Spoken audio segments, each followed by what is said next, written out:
Pertama kemarin ketika mengantarkan jenazah Pak Kambar itu, saya mungkin dengan Mbah dan banyak lagi yang lain. Lalu saya berpikirlah di depan kuburan itu, ya Allah, begini ternyata akhir hidup kita itu kira-kira.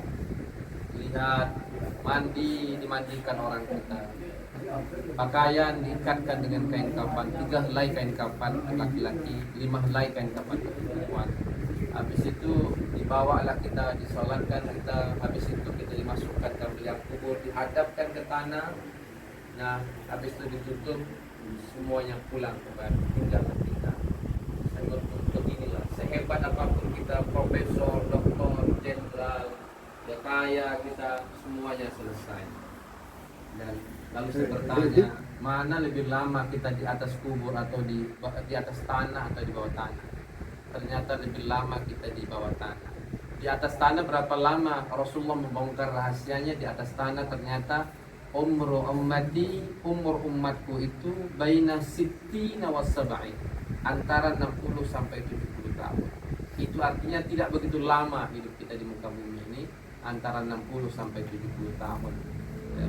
Lalu 60, Pak Azumar di Azhar kemarin 67 tahun. Ya. Pak Kambar kemarin 62 tahun. Ya, itu artinya memang antara 60 sampai 70 tahun. Andai kata hidup kita 60 tahun, lalu tidur kita satu hari standar orang Indonesia, ya, yaitu 8 jam. Berapa lama kira-kira kita tidur? 20 tahun hanya untuk tidur. Nah, itu kebayang oleh kita. Lalu kemudian kalau kita bekerja, pergi kantor, mencari nafkah tiap hari, ya standarnya kita juga lah 8 jam lah. Kalau 8 jam berarti hampir 20 tahun hanya kerja. Nah, anak-anak generasi milenial ini nggak bisa lepas dari namanya gadget, itu hampir 16 jam. Nah, hasil riset. Dan tinggal 8 jam berada di kepalanya. Dan ternyata hari ini itu orang yang kaya itu orang yang paling cepat mendapatkan informasi. Nah, ternyata bangun tidur pertama kali dilihat adalah apa isi WA-nya, like dan berbagai macamnya. Nah, ini terjadi hari ini. Nah, pertanyaan sederhana, lalu berapa jam kita ketuk pintu Allah yang setiap hari mengatur napas kita dari bangun tidur sampai mau tidur lagi? Nah, hanya kita dan Allah yang tahu. Berapa jam kita gunakan untuk kemudian membaca Al-Quran? Berapa jam kita gunakan untuk berbagi dari sebagian harta yang Allah titipkan untuk kita dan keluarga? Dan itu hanya kita yang tahu. Bapak Ibu sekalian yang dirahmati Allah, oleh karena itu kematian itu selalu menjadi pengingat bagi kita yang masih hidup bahwa suatu saat kita akan mati. Oleh karena itu hanya 3 yang mengantarkan kita pada saat kematian, yaitu yang pertama adalah keluarga, yang kedua adalah harta, dan yang ketiga adalah amal. Keluarga akan pulang kembali ke rumah, yang kedua harta akan pulang lagi kembali ke rumah, tinggallah yang menemani kita amal. Amal apa Ustadz? Amal yang telah kita kerjakan. Amal baik akan dibalas dengan kebaikan, amal buruk juga akan diberikan sanksi daripada keburukan itu. Dunia ini pilihan antara berbuat baik atau tidak berbuat baik. Tapi saat kematian tiba, tidak ada lagi pilihan, hanyalah balasan. Oleh karena itu, di dalam Al-Quran berulang-ulang kali Allah ingatkan. Saya selalu nangis kalau baca surah Al-Munafikun di ayat terakhir. Apa kata Allah? Wa anfiqu mimma razaqnakum min qabli ayyatiya ahadakumul maut. Wahai manusia, infakkanlah sebagian rezeki yang telah aku anugerahkan kepada kalian. Kapan? Sebelum datang ajal kematian kepada kalian.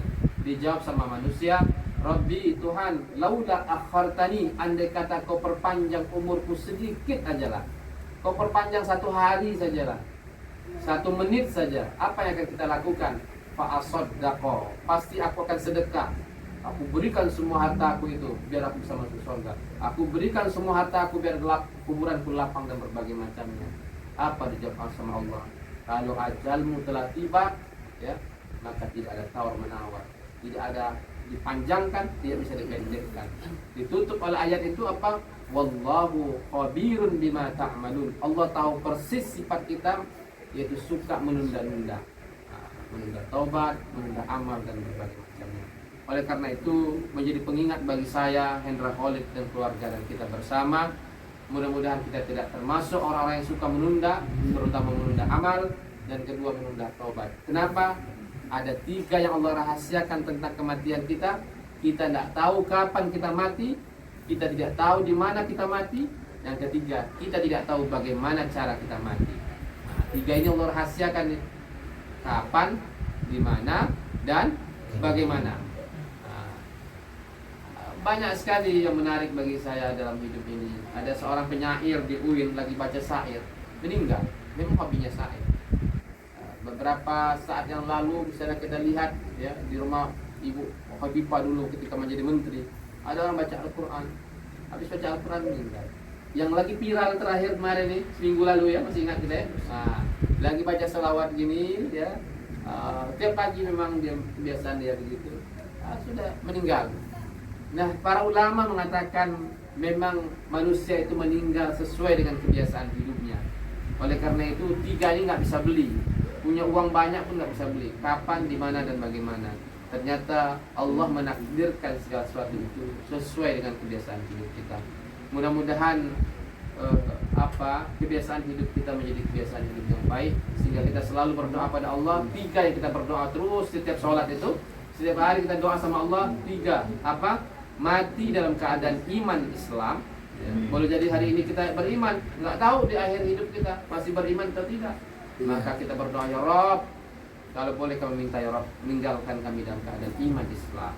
Yang kedua, kita berminta kepada Allah terus setiap hari, minta meninggal dalam keadaan sudah bertaubat.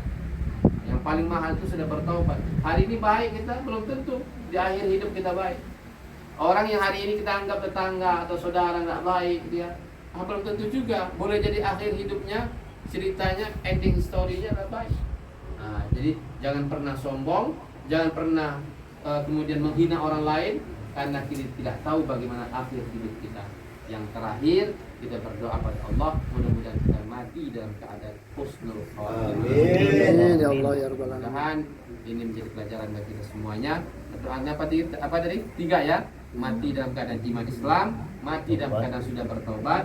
Yang ketiga, mati dalam keadaan husnul khatimah. Kita doakan mudah-mudahan almarhum Pak Haji Hadin Mawardi menjadi dalam keadaan husnul khatimah. Allah ampunkan jika punya khilaf dan kesalahan. Allah terima segala amal ibadahnya. Allah lapangkan kuburannya, dan insya Allah Allah masukkan ke dalam surganya bersama keluarga, dan kita juga semua insya Allah Allah matikan dalam keadaan husnul khatimah. Barakallah, terima kasih. Mudah-mudahan uraian sederhana di malam hari ini menjadi pengingat bagi saya Hendra Khalid dan keluarga, menjadi pengingat bagi kita semuanya keluarga. Mudah-mudahan kita termasuk orang-orang yang bahagia dunia dan bahagia pula insya Allah di akhirat. Dunia ini harus kita menangkan, tapi akhirat harus kita persiapkan. Barakallah, kurang lebihnya mohon maaf. Assalamualaikum warahmatullahi wabarakatuh.